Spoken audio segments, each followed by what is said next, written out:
Tom Fitton, the president of Judicial Watch. He's also the author of A Republic Under Assault. Tom, great to have you with us, sir. Hey, Vince, good to be with you again. Thank you. What have you found out today from these government records? Well, it turns out that you weren't the only one, and I wasn't the only one, and tens of millions of Americans and countless others worldwide weren't the only ones interested in what was going on with the Wuhan Institute. The FBI was.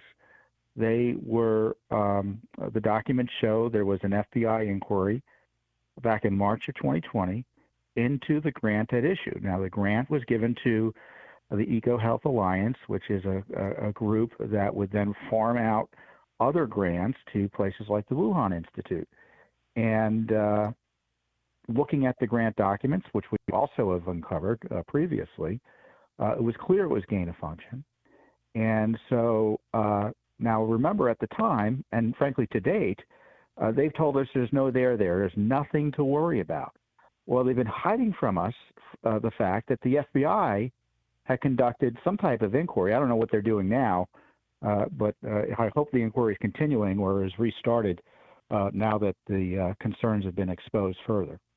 I mean, the FBI, when we use the word inquiry, the FBI's job is to conduct criminal investigations, right? You never want to get an inquiry from the FBI. Yeah, sure. And in March of 2020, it's not just an email asking a question. It isn't. There's nothing innocent about the questions the FBI are asking. They're figuring out if crimes were committed. March of 2020 is a very essential time, too, because this is very early in the pandemic. And that means that the government was instantly attuned to the fact that American taxpayer dollars may have flowed into the creation of COVID-19. Well, of course, the other documents show they were immediately concerned about that. And, you know, what happened is is this gain of function research. It had been prohibited in 2014 unless there were the strictest parameters set out. And it became immediately apparent back in 2016 that, according to these new documents, that they were worried about it going on with this EcoHealth Alliance and the Wuhan Institute. And they're pushing and pushing, going back and forth, arguing with the EcoHealth Alliance about this information. And, you know, so when Fauci and company tell us there's no gain of function, what you're crazy for asking the question, Senator Paul. You're crazy. They're being dishonest. And, you know, I hope the Justice Department, you know, I say that because I know the Justice Department is only interested in prosecuting Trump supporters these days, would actually look at this testimony more closely, and the fraud, in my view, involved in this gain of function research that, by the way, was promised wasn't taking place as we're funding it. Yeah, the guy that runs this EcoHealth Alliance, which takes this American taxpayer money and dumps it into places like the Wuhan Institute of Virology, his name's Peter Daszak, and Daszak was the single American member of the World Health Organization's, quote, investigation into the origins of COVID. They only let one American on the team. It was Peter Daszak, the same exact guy who has this very obvious conflict of interest. And what did that investigation conclude? That, well, it was the lab leak wasn't real. It didn't happen. This came from nature. That's what the World Health Organization concluded at the time. Since then, they've called for a further investigation into the idea that it may have actually come from the lab, recognizing that the international outcry about the crappiness of that investigation was legitimate. But this guy, Peter Daszak, and EcoHealth Alliance, they've never been shy about the fact that they are in the gain of function business, right? I mean, after it was shut down, we have these new documents here too. There's 1,200 pages, so who knows what else is in there. I encourage your listeners to go and look at them, see if they can find other things. You know, he's in 2021. He's asking for funding for gain of function research. It hasn't stopped. And you know, and let's be clear here. Daszak obviously has a conflict of interest, apparently. But remember, it wasn't Daszak who was funding the Wuhan Institute. He was a pass-through for Fauci's agency and NIH. So the real conflict of interest was, it's the NIH. Yes. It's Fauci's people. They're the ones who were partners with Wuhan through Peter Daszak. And so when they're saying, they're innocent, they're saying we're innocent too.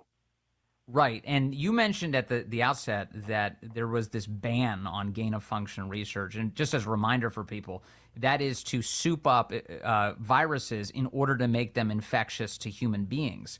And theoretically, that's designed to help us, study those souped-up viruses and then create preventions against them. That's the best-case scenario explanation for this. But regardless, it was banned by the United States government with limited exceptions. Who had the power to grant exceptions? Well, Fauci specifically. I mean, he and his people, they were awarding the grants for this. And these documents are smoking guns in the sense there's no plausible deniability that agency did or did not know or should have known that gain of function was going on. It's readily apparent. I mean, I'm a layman reading the documents. They're talking about adding spike proteins to viruses. But there's no doubt it's gain of function. And of course, anyone who's looked at them who is a scientific expert has concluded it's gain of function. And so when Fauci's saying, oh, no, there was really no gain of function there, it's obviously a dishonest response based on the documents. But it shows that the FBI didn't believe him because they were asking questions, too. Yes. Has Rand Paul responded to this today? Do you know? I don't know if he knows about it. It's on my list is to get this information out to Congress. But, good, because it sounds to me like Anthony Fauci explicitly lied under oath to the United States Senate, and specifically to Rand Paul.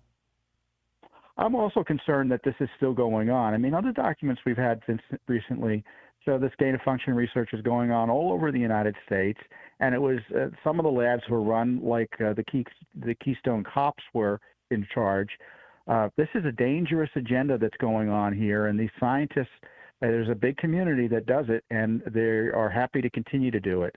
And in fact, they want to continue to do it, and they're using COVID as an excuse, believe it or not, to try to get more funding for it. Yeah, and they're using remarkable things to try and claim that they have to not be transparent with the public. In fact, according to your findings, Tom Fitton, the EcoHealth Alliance, their legal team suggested that a records request for data on bat coronavirus research in Wuhan should be denied because of the January 6th disturbance. What the heck does that have to do with whether or not they give us information on what was going on in Wuhan? Well, I don't want to give it any credence, but their idea is that because we're controversial, we may get threats like people from January 6th. If that were the standard, we wouldn't know anything about what the government's doing or who they're funding. Amazing. And isn't it interesting how January 6th gets turned into now protecting the Chinese communists from accountability for what went on and the people who funded them. And these documents also show, Vince, it's not just the Wuhan Institute. There are a lot of other labs. I don't even know if the Chinese could have been doing biological investigations without the United States at this point. You have to wonder if the whole thing was just the U.S. front. And boy, what a nightmare in terms of accountability. But we're at it. Yeah, I'm so glad you're digging into this. And like you said, you have extensive documents out of the government here, including these NIH officials repeatedly warning their bosses in 2016 that they were funding dangerous gain-of-function research in the Wuhan lab. And everyone, of course, is just whistling past this. Like, nothing to see here. Anthony Fauci continues insisting that he's being wrongly attacked. And with each passing document that becomes public because of your work over at Judicial Watch, it turns out Fauci was lying. Well, and whether it rises to criminality or whether he was just being mendacious and keeping his fingers crossed in a way to protect him is another issue. But, when you see what they're doing to Steve Bannon, you have to wonder why Fauci is under similar investigation, given the gravity of the issues here. Yeah, by the way, I think your call for people to read this, to go through the pages and see what they can find is great. It's Judicial Watch has this up, 1,651 pages of records from the National Institutes of Health. It might take some citizen journalism to dig through this and find out some more good stuff. If you spot anything, let us know. Really appreciate that. And appreciate you as always, Tom Fitton. Thank you, sir. Thank you, Vince.